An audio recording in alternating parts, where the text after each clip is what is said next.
ginaabi-abi sang Diocese of Bacolod si Most Reverend Louis P. Galvines nga gindesignar sa Santo Papa nga magatalos ukon magabulos kay Most Reverend Patricio Buzon nga nagretiro na. Kag diri mismo sa territorial marker sa Diocese of Bacolod ginahamtang diri sa Taytay Tanulo diri sa Barangay Pilar sa Banwa sa Hinigaran ginpatigayon ang opisyal nga pag-abi-abi kag ang pagpatigayon sang ceremonial footsteps sang bago nga obispo sang Diocese of Bacolod.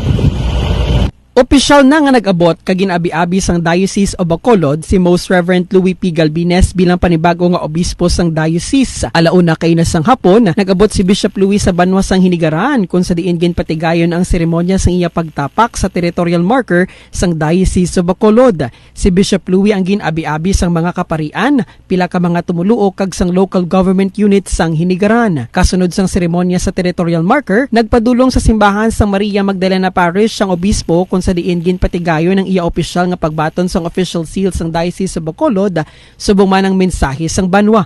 Naghatag man sang mensahe si Bishop Galvines sa iya pagbaton sang appointment bilang bag-o nga tagpamuno sang diocese kag pinaagi sa pagdesignar sa iya sang Santo Papa.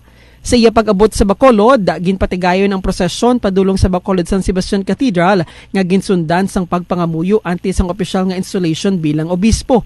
Buwas nga adlaw Agosto 11, natala na patigayon ng installation ni Bishop Louis Galvines nga paghiwaton sa Bacolod San Sebastian Cathedral.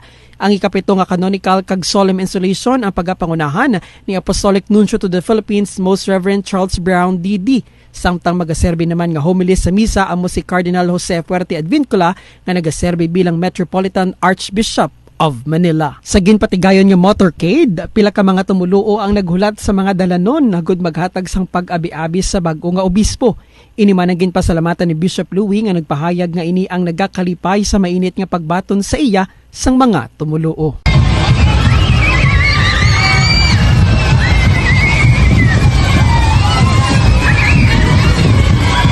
Together with Radyoman Cheng Santillan, ako naman si Radyoman Red D. Assis, DYHB, Tatak R, MN.